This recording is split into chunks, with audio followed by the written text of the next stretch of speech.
का चैलेंज है the skyline problem, जो कि एक लीड कोड हार्ड प्रॉब्लम है और इंटरेस्टिंग तरीके से इसको सॉर्टिंग और मल्टीसेट को यूज़ कर कर आसानी से सॉल्व किया जा सकता है। तो सबसे पहले सॉल्यूशन स्टार्ट करने से पहले रिक्वायरमेंट्स के थ्रू गो ओवर कर लेते हैं। इसमें हमें, और मैं आपको एक बार जस्ट दे देता हूँ जो भी इन्होंने इधर समझाया है उसका। सबसे पहले इन्होंने बिल्डिंग्स दिया है जो कि फॉर्मेट है x comma y coordinate, x से वाई कोऑर्डिनेट और उसकी हाइट दी है। तो बेसिकली ये बताता है कि बिल्डिंग्स की स्टार्ट कोऑर्डिनेट क्या है और एंड एक्स कोऑर्डिनेट क्या है और उसकी हाइट क्या है। और ऐसे मल्टीपल बिल्डिंग्स के डायमेंशंस और कोऑर्डिनेट्स दिए हुए हैं और हमें फाइनली बताना है कि हमारा स्काईलाइन दिखेगा कैसे। और स्काईलाइन का मतलब ये हुआ कि यहाँ पर जैसे 2 से आप देखोगे तो एक 10 हाइट का बिल्डिंग है, उसके बाद 3 पे देखोगे तो 15 हाइट का है टिल दिस पॉइंट, और इसके बाद फिर आपको एक अलग जो 12 हाइट का वो दिखेगा। तो इस तरीके से हमें पूरा स्काईलाइन प्रिंट करना है। अब इसमें ये बात देखने की ये भी है कि 12 पे कुछ नहीं है, तो यहाँ पे 12 के बाद 0 वाली हाइट भी हमें प्रिंट करनी है हमारे आंसर के अंदर।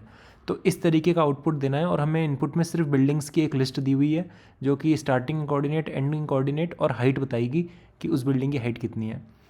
तो एक जो बेसिक सोल्यूशन दिमाग में आता है इसको देख के वही आता है कि क्यों ना जैसे जैसे हमें बिल्डिंग्स दी जाए, पहले तो बिल्डिंग्स को सॉर्ट कर लिया जाए स्टार्ट और एंड के हिसाब से, और फिर जैसे ही लेट्स से मैंने एक बिल्डिंग पुश की मेरे आंसर में, तो उसके बाद मैं चेक करूँगा कि 2 से 9 के, और जब 3 से 7 आएगा तो जो करंट रेंज होगी उसको ब्रेक करना पड़ेगा बेस्ड ऑन जो हमारे पास रेंज अभी आई है। तो ऐसा हम हर एलिमेंट जो बिल्डिंग आएगी, हर बिल्डिंग जब भी आएगी तब उस एग्जिस्टिंग बिल्डिंग्स के लिए चेक करेंगे और ऐसे ब्रेक करते जाएंगे रेंजेस को जब तक कि हमारा फाइनल आंसर नहीं आ जाता। और फाइनल आंसर में जब हमारे पास स्टार्ट एंड और हाइट मिलेगी तो उससे हम स्टार्ट कॉमा हाइट के एक रिप्रेजेंटेशन में कन्वर्ट कर सकते हैं। तो definitely O of N square से भी ज़्यादा इसकी कॉम्प्लेक्सिटी होगी और हमारी 10⁴ रेंज देख के हम डेफिनेटली कह सकते हैं कि वो सोल्यूशन टाइम आउट हो जाएगा। तो हमें डेफिनेटली एक बेटर सोल्यूशन चाहिए।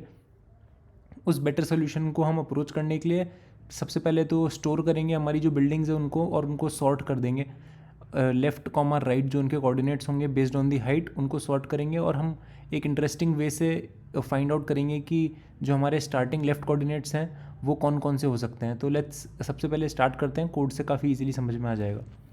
तो सबसे पहले हमने एक वेक्टर बनाया जो कि वॉल्स को स्टोर करेगा और उसको पेयर ऑफ इंटीजर बताएगा। अब इसमें हम ये कर रहे हैं कि स्टार्टिंग कोऑर्डिनेट क्या है और उसकी हाइट क्या है, और हमें ये भी डिस्टिंग्विश करना पड़ेगा कि क्या वो बिल्डिंग स्टार्टिंग कोऑर्डिनेट है या एंडिंग कोऑर्डिनेट है। उसके लिए हम एक इंटरेस्टिंग तरीका अपना रहे हैं जिसमें हम हाइट को नेगेटिव में अगर इंसर्ट कर रहे हैं हमारे वेक्टर में, इसका मतलब है कि ये जो left side of the wall है वो स्टार्ट हो रहा है, और अगर पॉजिटिव है तो इसका मतलब वो right side of the wall है।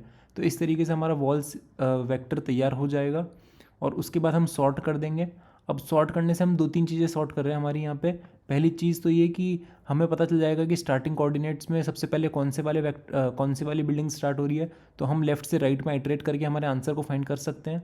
और दूसरी चीज़ ये कि मान लीजिए 2 बिल्डिंग्स है जो कि सेम एक्स से स्टार्ट हो रही हैं, तो हम -b2 कर रहे हैं। इसका मतलब जितनी बड़ी हाइट की वैल्यू होगी वो सबसे पहले आएगी। तो बेसिकली अगर एक ही एक्स कोऑर्डिनेट में 2 बिल्डिंग स्टार्ट हो रही हैं तो जो ज़्यादा हाइट वाली होगी वो हमारे वॉल्स में पहले अपीयर करेगी, क्योंकि हम -b2 कर रहे हैं। -b2 मतलब जितना b2 की वैल्यू ज़्यादा होगी उतना ही माइनस वैल्यू कम होती जाएगी। इसलिए सॉर्टेड एरे में सबसे पहले सबसे ज़्यादा हाइट वाला दिखेगा बेस्ड ऑन सेम कोऑर्डिनेट्स अगर हैं तो ये हमारा सॉर्टिंग हो गया।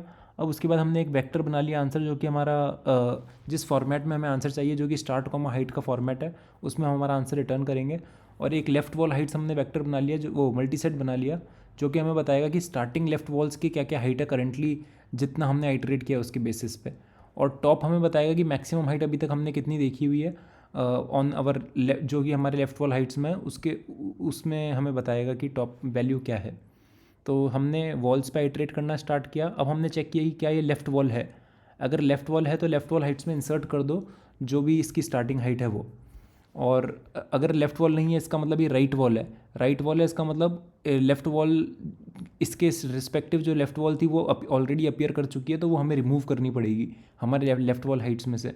तो लेफ़्ट वॉल हाइट्स में से हमने इरेज कर दिया है, और क्या वैल्यू इरेज की है वो हमने फाइंड किया w.2 करंट बिल्डिंग की हाइट है। तो हमने लेफ़्ट वॉल हाइट्स में वो हाइट फाइंड किया और उसको इरेज कर दिया। तो अगर हम जब भी हम राइट वॉल के आगे जा रहे हैं इसका मतलब हमारी करंट जो बिल्डिंग है वो ख़त्म हो चुकी है। तो ये पार्ट वो कर रहा है कि बेसिकली हैंडल कर रहा है एंडिंग ऑफ अ बिल्डिंग।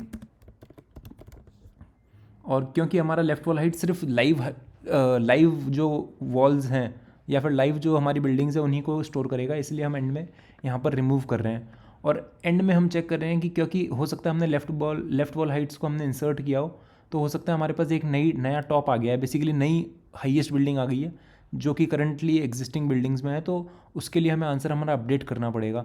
और उसके लिए हम ये चेक कर सकते हैं कि जो रिवर्स बिगिन है, मल्टी सेट है, तो जो लास्ट वैल्यू होगी सबसे बड़ी होगी, क्या वो टॉप के बराबर नहीं है। अगर नहीं है इसका मतलब हमने अभी तक इसको कंसिडर नहीं किया हमारे आंसर में, तो हम सिंपल सी बात है पुश कर देंगे W.first।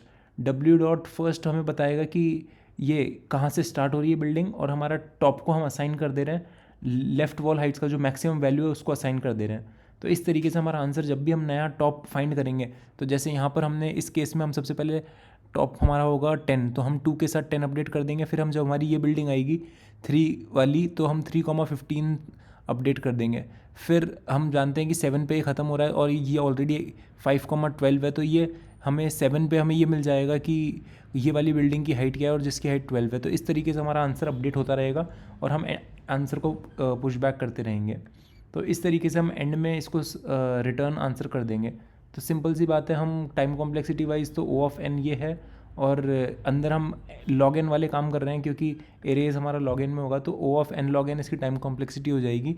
और इस तरीके से हम इसे सॉल्व कर सकते हैं। अगर आपको कुछ भी यूज़फुल लगा हो तो लाइक और सब्सक्राइब ज़रूर कीजिएगा। Thank you.